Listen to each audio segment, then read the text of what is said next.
ગામનો પ્રસિદ્ધ પુરાણ અને અહીંયા સત્ય પરમ સત્યની ચર્ચા વ્યાસનારાયણ ભગવાને કરી છે. ગંગાજીના કિનારે એ બ્રાહ્મણ આવ્યો, ઉતથ્ય જેનું નામ છે, અને ગંગાજીની કિનારે આવી અને અહીંયા બસ નક્કી કરી લીધું ગમે તેમ થઈ જાય, ખોટું નથી બોલવું, અને ગંગાજીની કિનારે બેસી સાધના કરે છે. ગંગાજીમાં સ્નાન કરે, પરમ તત્વનું ધ્યાન ધરે, અહર્નિશ એ ભગવાનનું ધ્યાન ધર્યા કરે, બીજું તો કાંઈ આવડતું નથી. જોજો આ બીજ મંત્ર પ્રગટ થયા ને દેવી ભાગવતમાં, કેટલી સુંદર મજાની કથા. અને એમાં એક વખત એવું બને છે કે એક શિકારી છે અને શિકારીએ ભૂંડનો શિકાર કર્યો, ભૂંડને બાણ માર્યું એટલે ભૂંડ તડફડિયા મારે છે, પણ અહીંયા જ્યાં ઉતથ્ય બેઠા છે તેની બાજુમાંથી થઈ અને નીકળી ગઈ. રક્તની ધાર થઈ છે, લોહી નીકળે છે, ભૂંડને બાણ લાગેલું છે, ગંગાજીની કિનારે બેઠો છે. અને એમાં જોયું એટલે અમુક દ્રશ્ય એવા હોય કે આપણે જોઈને એટલે આપણે ઓહો અરર, અને એમાં એ જ્યાં એ ભૂંડને બાણ લાગેલું છે, ભૂંડનું ક્યાંથી નીકળવું, અને આમ અનાયાસે આપણે કઈ કામ નથી, આમ છોકરા અતિશય તોફાન કરતા આપણે શું પેલો શબ્દ બોલી શું બોલી અને એમાં એમ કરતા કરતા કરતા આ બ્રાહ્મણના દીકરાથી બોલાઈ ગયું અને એમાંથી એમ થઈ ગયું, અને માં ભગવતી સરસ્વતી આવીને એની જીભ ઉપર બેસી ગયા. સીધું જ બ્રહ્મ જ્ઞાન થઈ ગયું. અનાયાસે બીજ મંત્ર પ્રગટ થઈ ગયો મોઢાની અંદરથી, એમ બોલાઈ ગયું. એમ છે ને એ ખાલી ઓમ એમ નમઃ. આમાં બધાને તમને ખબર હશે કે અમુક મંત્રોની આગળ રીમ લાગે, અમુક રીમ માયા બીજ છે, ક્લીમ કામ બીજ છે, અમુક મંત્રોની આગળ ક્લીમ લાગે, અમુક મંત્રોની આગળ શ્રીમ લાગે. બહુ શક્તિ છે આ બીજ મંત્રોમાં, ખાલી બીજ મંત્રોના પણ જપ થાય.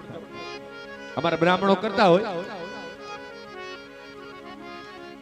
જે છોકરું ભણવામાં એકદમ વીક હોય ને એને આ સરસ્વતી માતાનો મંત્ર અપાય.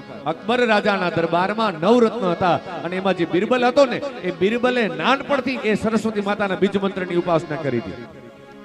એટલી બુદ્ધિ ક્યારે આવે? માં ભગવતી સરસ્વતીની કૃપા હોય તો. સારી વાણી ક્યારે આવે? માં સરસ્વતીની કૃપા હોય તો. અને આ એમ છે ને કે નાના બાળકને જે વિદ્યાભ્યાસ કરતા હોય ને એ બાળકને કેવું કે ખાલી એક માળા કરી અને તારે સ્કૂલે જાવું, જો પરિણામ શું આવે. માતાજીનો બીજ મંત્ર છે ઓમ એમ નમઃ, અને આ બીજ મંત્ર અનાયાસે એ બ્રાહ્મણના મુખમાંથી પ્રગટ થઈ ગયો અને માં ભગવતી સરસ્વતીની કૃપા એ બાળક ઉપર ઉતરી ગઈ. એક નીલ સરસ્વતી સ્તોત્ર છે, આ સ્તોત્ર બોલો ને એટલે એમાં તો ફલકથન એવું લખેલું છે જયેશભાઈ કે ગમે તેવો મૂર્ખ માણસ હોય ને વિદ્વાન બની જાય.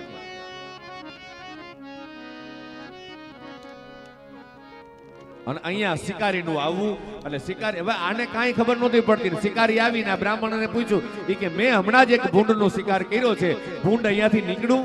ભૂંડ તો આમ જાડી જાખરામાં વયું ગયું, પણ અહીંયા બ્રાહ્મણના દીકરાએ કીધું કે આવા કામમાં આપણે ક્યાંય સાક્ષી બનાય નહીં. કોઈ બુદ્ધિ એની ચતુરાઈ હતી નહીં, પણ અનાયાસે મોઢાની અંદરથી શબ્દ નીકળી ગયા કે જે આંખ જોવે છે એ બોલી શકતી નથી, અને જે જીભ બોલે છે ને એ જીભ બોલે છે એ જોઈ શકતી નથી. મને ખબર નથી કે તે જે ભૂંડનો શિકાર કર્યો એ ભૂંડ ગયું ક્યાં. અનાયાસે માં ભગવતી સરસ્વતીની કૃપા પ્રાપ્ત થઈ ગઈ. આ બીજ મંત્રોનું બહુ મહિમા છે.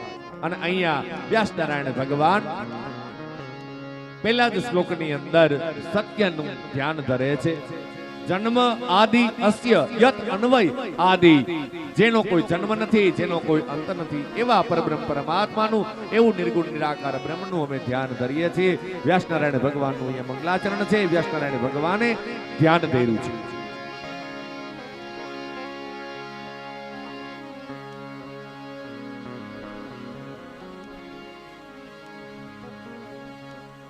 સુત નામના પુરાણી અને 88,000 ઋષિ મુનિઓ બધા ભેગા થયા છે. અને 88,000 ઋષિ મુનિઓ નૈમિષે નિમિષ ક્ષેત્રે ઋષય સૌનકાદય, અને અહીંયા સૌનકાદિ ઋષિઓ બધા ભેગા થયા. 1000 વર્ષ સુધી ચાલે એવા યજ્ઞની તૈયારી થઈ ચૂકી છે. યજ્ઞનો અર્થ જ એ થાય, યજ્ઞ એટલે કલ્યાણ. યજ્ઞોર્વે વિષ્ણુ યજ્ઞેન યજ્ઞમય જંત દેવાસ્તાની ધર્માની પ્રથમાન્યાસન.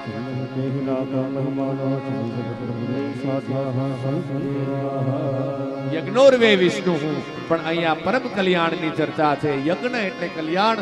અને અહીંયા 88,000 ઋષિમુનિઓ વિચાર કરવા લાગ્યા કે આપણે એવી જગ્યાએ જઈ અને સત્સંગ કરીએ કે જ્યાં બેસી અને ભૂખ ન લાગે, તરસ ન લાગે, આળસ ન આવે.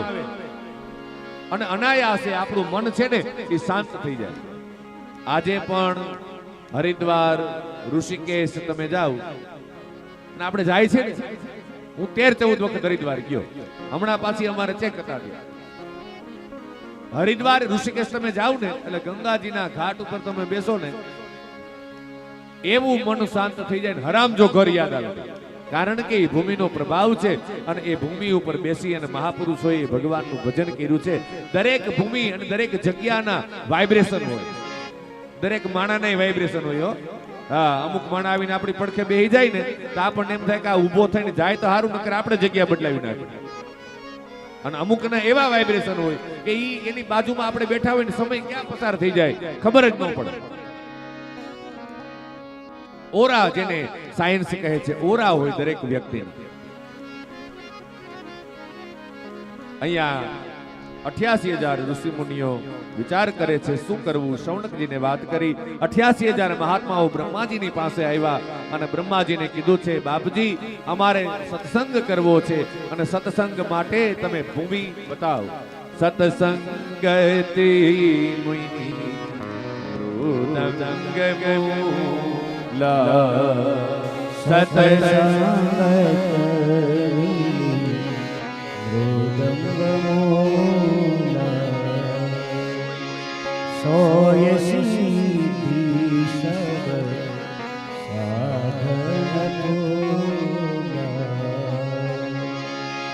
एक घड़ी आधी घड़ी आधी में पुनि आध तुलसी संगत साधु की कटे कोटि अपराध. एक घड़ी आधी घड़ी आधी में पुनि आध तुलसी संगत साधु की कटे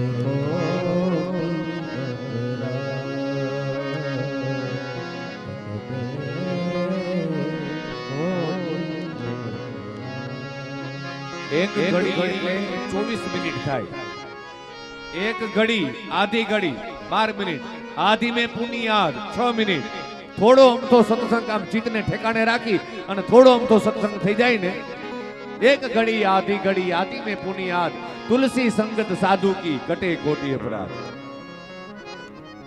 બ્રહ્માજી પાસે આવ્યા અને બ્રહ્મદેવને નમસ્કાર કર્યા છે અને અહીંયા બ્રહ્માજીને કીધું કે બાપજી અમારે સત્સંગ કરવો છે તો સત્સંગ માટેની તમે ભૂમિ બતાવો, કઈ જગ્યાએ જઈ અને અમે સત્સંગ કરી. અહીંયા ચતુરાનંદ બ્રહ્માએ એક ચક્ર આપ્યું છે અને આ ચક્ર ફરતું ફરતું ફરતું ફરતું અયોધ્યાની બાજુમાં, અને અહીંયા ઋષિ મુનિઓને કીધું કે આ ચક્રના આરા જે જગ્યાએ તૂટી જાય ને એ જગ્યાએ જઈને તમે સત્સંગ કરજો. આપણે કથા કીર્તન કરવા હોય તો આપણે પેલા જગ્યા પસંદ કરીને કે કઈ જગ્યા રાખવી. અને અહીંયા એ ચક્ર ચાલતું ચાલતું તેજોમય ચક્ર છે, નૈમિષ એટલે તેજ. એ તેજોમય ચક્ર રવાના થયું અને પાછળ આ 88,000 ઋષિ મુનિઓ છે એ ચાલે છે અને એ ચક્રના આરા તૂટી ગયા. નૈમિષ એટલે કે તેજ, એ તેજ અયોધ્યાની બાજુમાં એક અરણ્ય છે અને એ અરણ્યની અંદર આ તેજ સમાયું એટલે એ તીર્થક્ષેત્રનું નામ પડ્યું છે નૈમિષારણ્ય. આરા તૂટી ગયા એટલે મારું ને તમારું આ મનોમય ચક્ર, મન સ્થિર થાય, શાંત થાય. પછી ઈ શાંત અને સ્થિર થયેલા મનને બહુ પછી છે ને બહુ એને ઉત્પાદ ન કરાવે.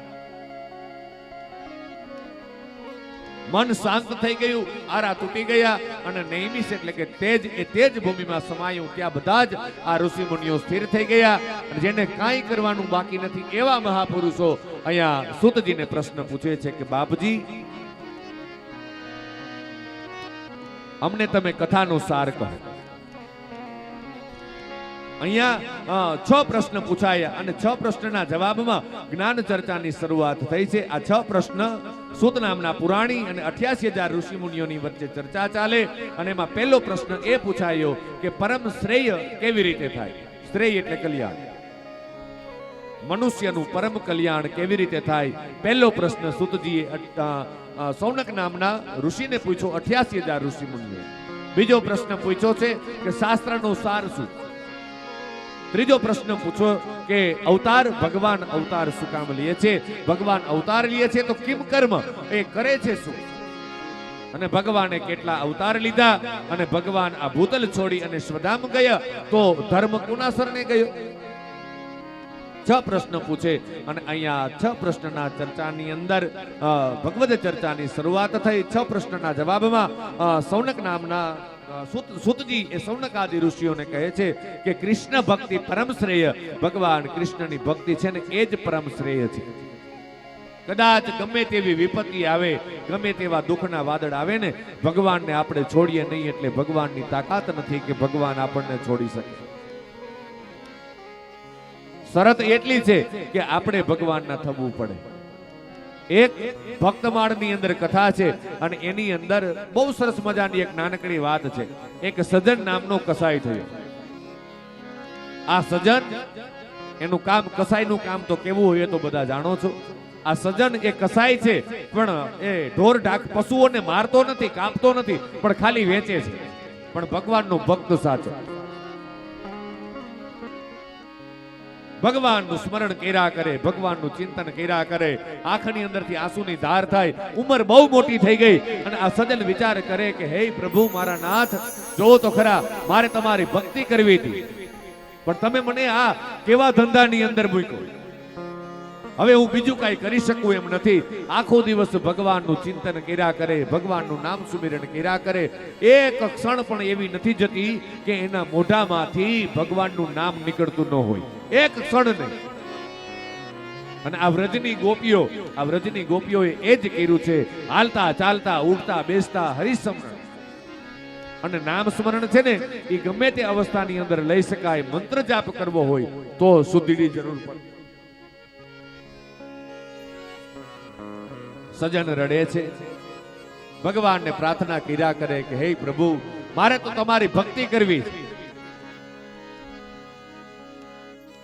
એક ભક્તિ માર્ગની અંદર ભગવાન તો સ્વીકારવા જ બેઠા છે પણ જો આપણે ભગવાન ના થાય તો મારો કંઠ બેસુરો હોય ભલે, મારો સુર બસુરો હોય ભલે, પણ મારે સ્તુતિ તમારી કરવી છે. હે ભગવાન મારે ભક્તિ તમારી કરવી છે. અને અહીંયા સજન છે એ સજન અહરની આંખની અંદર આંસુ અને આ ભગવાનને યાદ કર્યા કરે. મને મુક્તિ મળે કે ના મળે, મારે ભક્તિ તમારી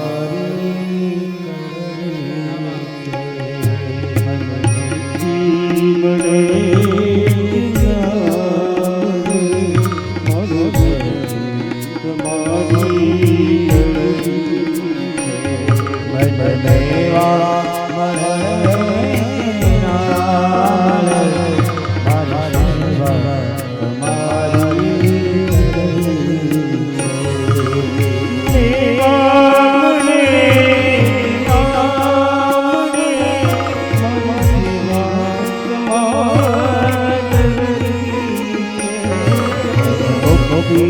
મળે